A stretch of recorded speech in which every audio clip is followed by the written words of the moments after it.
Hier, j'ai fait une vidéo en parlant des avantages d'aller consulter un ostéopathe dans la prévention, pour prévenir contre des difficultés qui viendraient au fur et à mesure, petit à petit. Et aujourd'hui, je voudrais juste faire un petit topo sur la différence entre la médecine contemporaine occidentale et la médecine traditionnelle chinoise. Je dis bien traditionnelle parce que malheureusement, dans la médecine chinoise en Chine, la médecine occidentale est en train de prendre un peu de la place.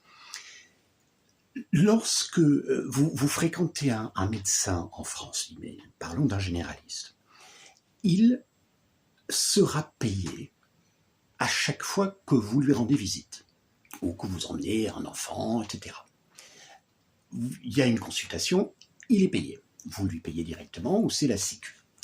Donc, quelque part, je ne dis pas que c'est conscient, mais quelque part, plus on est malade, mieux les médecins occidentaux gagnent de l'argent. C'est à leur avantage qu'on soit malade. Je ne dis pas que c'est intentionnel, mais c'est un fait du système de fonctionnement de la médecine contemporaine occidentale. Dans la médecine traditionnelle chinoise, le médecin de famille, votre médecin ou le médecin de famille, vous lui donnez une somme d'argent à l'année, selon si vous êtes 1, 2, 4, 6, etc. Vous lui donnez une somme d'argent à l'année. Que vous alliez le voir une fois, ou 15, ou 0.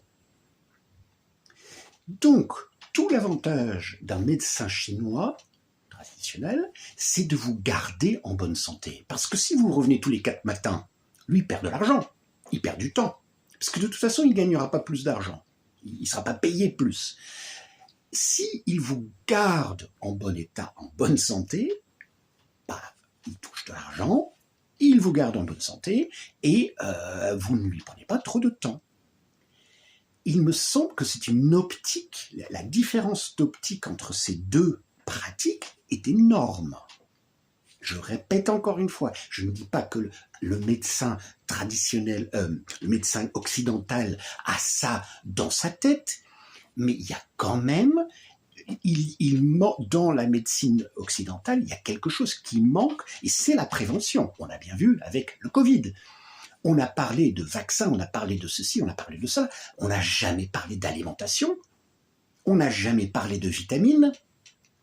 On n'a jamais parlé d'exercice. Au contraire, on a fait le contraire. On a enfermé les personnes pour qu'ils ne puissent pas sortir. Et tout ça, c'est de la prévention. C'est garder. Qu'est-ce qu'on mange ? Qu'est-ce qu'on mange? Est-ce que c'est une alimentation saine et vitale, pleine de vitalité? Ou est-ce que c'est une alimentation morte, déséquilibrée, qui épuise le corps? C'est toute une différence. C'est clair que moi, dans ma pratique, je vois souvent des personnes qui sont déjà malades, mais c'est ce qu'on appelle la médecine holistique. J'ai dans mon intention d'établir une santé générale qui maintient la personne en bonne santé. Allez, bonne journée.